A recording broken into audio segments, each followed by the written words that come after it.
പിതാവിൻ്റെയും പുത്രൻ്റെയും പരിശുദ്ധാത്മാവിൻ്റെയും നാമത്തിൽ ആമേൻ. എൻ്റെ പ്രിയപ്പെട്ടവരെ, ഇന്ന് ഒക്ടോബർ 31 വെള്ളിയാഴ്ച. അമ്മേ പരിശുദ്ധ അമ്മേ, അമ്മേ പരിശുദ്ധമേ, ദൈവമാതാവേ, കൃപാസനത്തിലൂടെ ഞങ്ങളുടെ ദേശത്തിനും അമ്മ മധ്യസ്ഥം തേടി തന്ന എല്ലാ അനുഗ്രഹങ്ങൾക്കും കൃപകൾക്കും ഞങ്ങളിപ്പോൾ ഹൃദയം നിറഞ്ഞ നന്ദി പറയുന്നു. അമ്മേ പരിശുദ്ധമേ, ദൈവമാതാവേ, 2004 ഡിസംബർ 7 ഉച്ചകഴിഞ്ഞ് 2:30 കൃപാസനത്തിൽ സംഭവിച്ച അമ്മയുടെ പ്രത്യക്ഷപ്പെടലിനെക്കുറിച്ച് തിരുസഭയ്ക്ക് സമർപ്പിച്ചിരിക്കുന്ന പഠനരേഖകളുടെ സഭാത്മകമായ പഠനം ആരംഭിക്കുവാൻ ഞങ്ങൾ പ്രാർത്ഥിക്കുന്നു. അമ്മേ പരിശുദ്ധമേ, ഭൂസ്വർലോകങ്ങളുടെ രാജ്ഞിയായ അങ്ങേയ്ക്ക് ഭൗമസംരക്ഷണത്തിനായി പ്രപഞ്ചപ്രകൃതിയെ തന്നെ തിരുസഭ പ്രതിഷ്ഠിക്കുവാൻ ഈ പ്രത്യക്ഷീകരണം വഴി ഇടയാക്കണമേ. പരിശുദ്ധമേ, ജപമാല മാതാവേ, സകല കൃപാസനം പ്രാർത്ഥനയോടും ചേർത്ത് ഞങ്ങളിപ്പോൾ പ്രാർത്ഥിക്കുന്ന ഈ കുടുംബത്തിന്റെ പ്രത്യേക നിയോഗം പറ മക്കളെ.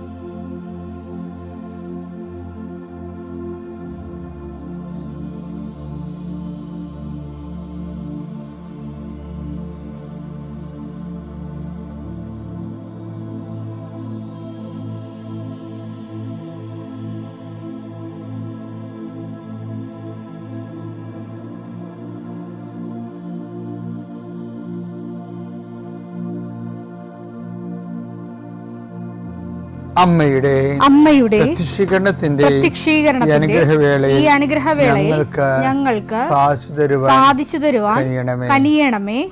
ആമേൻ. വിശ്വാസ പ്രമാണം. സർവശക്തനായ പിതാവും ആകാശത്തിന്റെയും ഭൂമിയുടെയും സൃഷ്ടാവുമായ ദൈവത്തിൽ ഞാൻ വിശ്വസിക്കുന്നു. അവിടുത്തെ ഏകപുത്രനും ഞങ്ങളുടെ കർത്താവുമായ ഈശോമിശിഹായിലും ഞാൻ വിശ്വസിക്കുന്നു. ഈ പുത്രൻ പരിശുദ്ധാത്മാവിനാൽ ഗർഭസ്ഥനായി കന്യകാമറിയത്തിൽ നിന്ന് പിറന്ന് പൊന്തിയോസ് പീലാത്തോസിന്റെ കാലത്ത് പീഡകൾ സഹിച്ച് കുരിശിൽ തറയ്ക്കപ്പെട്ട് മരിച്ച് അടക്കപ്പെട്ട് പാതാളങ്ങളിൽ ഇറങ്ങി മരിച്ചവരുടെ ഇടയിൽ നിന്ന് 3-ാം നാൾ ഉയർത്ത് സ്വർഗത്തിലേക്ക് എഴുന്നള്ളി സർവശക്തിയുള്ള പിതാവായ ദൈവത്തിന്റെ വലതുഭാഗത്തിരിക്കുന്നു. അവിടെ നിന്ന് ജീവിക്കുന്നവരെയും മരിച്ചവരെയും വിധിക്കുവാൻ വരുമെന്നും ഞാൻ വിശ്വസിക്കുന്നു. പരിശുദ്ധാത്മാവിലും ഞാൻ വിശ്വസിക്കുന്നു. വിശുദ്ധ കത്തോലിക്കാ സഭയിലും പുണ്യവാന്മാരുടെ ഐക്യത്തിലും പാപങ്ങളുടെ മോചനത്തിലും ശരീരത്തിന്റെ ഉയർപ്പിലും നിത്യമായ ജീവിതത്തിലും ഞാൻ വിശ്വസിക്കുന്നു. ആമേൻ. സ്വർഗ്ഗസ്ഥനായ ഞങ്ങളുടെ പിതാവേ, അങ്ങയുടെ നാമം പൂജിതമാകണമേ. അങ്ങയുടെ രാജ്യം വരണമേ. അങ്ങയുടെ തിരുമനസ് സ്വർഗത്തിലെ പോലെ ഭൂമിയിലും ആകണമേ. അന്നു വേണ്ടുന്ന ആഹാരം ഇന്ന് ഞങ്ങൾക്ക് തരണമേ. ഞങ്ങളോട് തെറ്റ് ചെയ്യുന്നവരോട് ഞങ്ങൾ ക്ഷമിക്കുന്നത് പോലെ ഞങ്ങളുടെ തെറ്റുകൾ ഞങ്ങളോടും ക്ഷമിക്കണമേ. ഞങ്ങളെ പ്രലോഭനത്തിൽ ഉൾപ്പെടുത്തരുതേ, തിന്മയിൽ ഞങ്ങൾ രക്ഷിക്കണമേ. ആമേൻ. നന്മ നിറഞ്ഞ മറിയമേ, സ്വസ്തി. കർത്താവ് അങ്ങയുടെ കൂടെ സ്ത്രീകളിൽ അങ്ങ് അനുഗ്രഹിക്കപ്പെട്ടവളാകുന്നു. അങ്ങയുടെ ഉദരത്തിൻ ഫലമായി ഈശോ അനുഗ്രഹിക്കപ്പെട്ടവനാകുന്നു. പരിശുദ്ധ മറിയമേ, തമ്പുരാന്റെ അമ്മേ, പാപികളായ ഞങ്ങൾക്ക് വേണ്ടി ഇപ്പോഴും ഞങ്ങളുടെ മരണസമയത്തും തമ്പുരാനോട് അപേക്ഷിക്കണമേ. ആമേൻ.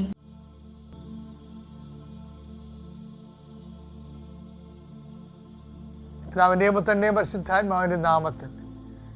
എൻ്റെ കർത്താവേ, ഞങ്ങൾക്ക് വേണ്ടി ക്രൂശിക്കപ്പെട്ടവനെ, ഞങ്ങൾക്ക് വേണ്ടി തിരുവിലാൽ മുറിവേറ്റവനെ, ഞങ്ങൾക്ക് വേണ്ടി മുൾക്കിടം ചൂടിയവനെ, നിന്റെ തിരുമുറുപാടുന്ന വലതുകരം, അനുഗ്രഹത്തിന് അണിപ്രദാർന്ന അത്ഭുതകരം ഓരോ മകൻ്റെ മേലും ഈ നിമിഷം വെക്കണമെന്ന് പ്രാർത്ഥിക്കുന്നു.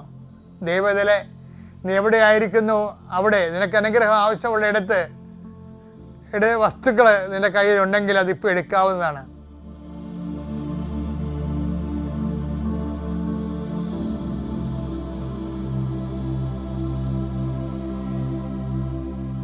കർത്താവേ, അങ്ങയുടെ മക്കൾ കയ്യിലെടുത്ത് വെച്ചിരിക്കുന്ന ഓരോ കാര്യങ്ങൾ, അവർക്ക് വേണ്ടി അവർക്ക് അടുത്തില്ലെങ്കിൽ അവർക്ക് വേണ്ടി മാതാപിതാക്കന്മാർ എടുത്ത് പോയി കയ്യിൽ വെച്ചിരിക്കുന്ന സാധനങ്ങൾ ഇപ്പോൾ ആശീർവദിക്കണമെന്ന് പ്രാർത്ഥിക്കുന്നു. കർത്താവേ, എൻ്റെ കർത്താവിൻ്റെ ഉന്നതമായ നാമത്തിൽ 39 വർഷം ഞാൻ അർപ്പിച്ച കുർബാനയുടെ യോഗ്യതയാൽ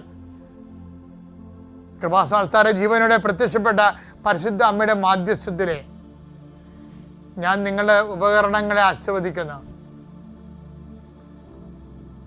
നിങ്ങൾ ഓരോരോ ഇടങ്ങളിലേക്ക് പോകാനും കൊടുക്കാനും വാങ്ങിക്കാനുമുള്ള വിഷയങ്ങളെ കർത്താവിൻ്റെ നാമത്തിൽ ആശീർവദിക്കുന്നു.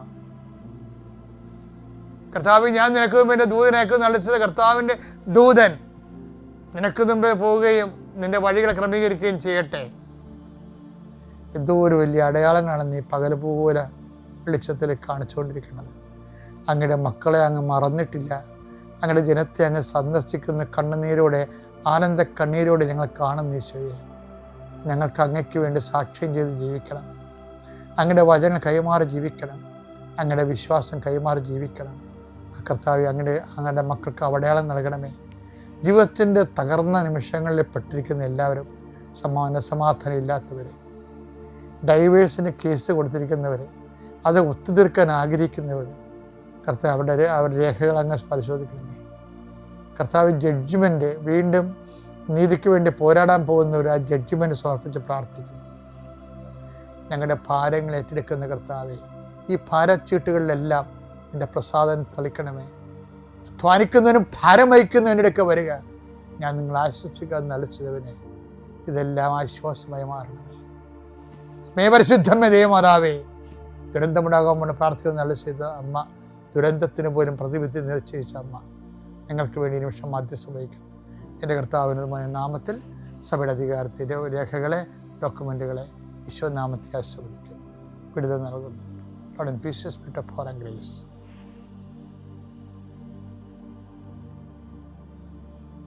നമ്മളുടെ ഒപ്പം ഈശോ വരുന്നതിന് ഒരു തടസ്സവുമില്ല. എന്ത് ചെയ്യണം? ആദ്യം ഞാൻ ഇന്നലെ പറഞ്ഞതുപോലെ തന്നെ ഈ വിഷയത്തിൽ ഒരു അനുതാപത്തിൻ്റെ ജീവിതം കർത്താവിൻ്റെ മുമ്പിൽ വരുമ്പോൾ നമ്മളെക്കുറിച്ചുള്ള നമ്മുടെ ഒരു അവബോധം സുവിശേഷത്തിൻ്റെ വെളിച്ചത്തിൽ നമ്മളെ തന്നെ കാണുകയും കർത്താവ് വീട്ടിലോട്ട് വരാനുള്ള ഒരു വഴി ഒരുക്കൽ. ഇപ്പം യോഹന്നാൻ പറഞ്ഞല്ലേ, കർത്താവിന് വേണ്ടി വഴിയൊരുക്കാൻ വന്ന ആളാണ് ഞാനെന്ന്. 3:4-5 വാക്യങ്ങൾ.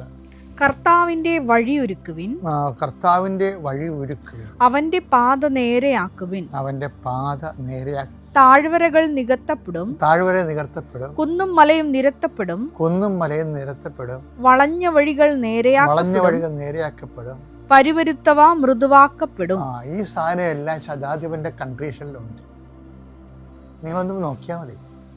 ശതാധിപൻ എത്ര സ്റ്റൈലിഷായിട്ടാണ് ഈ യോഹന്നാൻ മാന്താനയുടെ സുവിശേഷം അനുസരിച്ചുകൊണ്ട് താഴ്വരകൾ നിരപ്പാകണത്, കുന്നും മലയിൽ നിരപ്പാകണത്. പുള്ളിയുടെ അധികാരത്തെക്കുറിച്ച് പുള്ളി അതൊരു കുന്നുപോലെ നിൽക്കുക. ഞാനും അധികാരത്തിന് കീഴിലാണെന്ന് പുള്ളി പറയുന്നു. എൻ്റെ കീഴിലും ഭടന്മാരുണ്ടെന്ന് പറയും. ഈ അധികാരത്തിൻ്റെ ഔന്നത്യത്തെ ഈശോയുടെ മുമ്പിൽ അടിയറ വെക്കുന്നുണ്ട്. പക്ഷെ ലോകത്തിന് സംഭവിക്കുന്നത് എന്താണെന്നറിയാമോ? എന്തെങ്കിലും തരത്തിലുള്ള അറിവോ ജനസ്വാധീനമോ ഉണ്ടെങ്കിൽ വീണ്ടും ജനസ്വാധീനം വർദ്ധിപ്പിക്കാൻ വേണ്ടി വിശ്വാസം തള്ളിപ്പറയുന്ന ഭീരുക്കളുള്ള ഒരു കേരളമാണ് ഇന്ന് ഞാൻ കാണുന്നത്. എന്തെങ്കിലും പകുഴുതുണ്ടെങ്കിൽ, എന്തെങ്കിലും ഒരു കഴിവുണ്ടെങ്കിൽ 10 മനുഷ്യരെ കൂടി ഫാൻസാക്കാൻ വേണ്ടി വിശ്വാസത്തെ തള്ളിപ്പറയും. ശരിക്കും പറഞ്ഞാൽ അതൊരു ഭീരുത്വമാണ്. കാര്യം വിശ്വാസത്തെ ഏറ്റുപറഞ്ഞവരെല്ലാം ലോകം കണ്ട ഏറ്റവും വലിയ ധൈര്യശാലികളാണ്. അതുകൊണ്ടാണ് ഈ അവിശ്വാസിയെ ഒരുമിച്ച് അവിശ്വാസികൾ ഭീരുക്കളെന്നൊക്കെ പറഞ്ഞ് ബൈബിൾ അവസാനിപ്പിക്കുന്നത്. അവിശ്വാസിയെ ദൈവം ഭീരുവായിട്ടാണ് കാണുന്നത്. വെളിപാട് 21:8.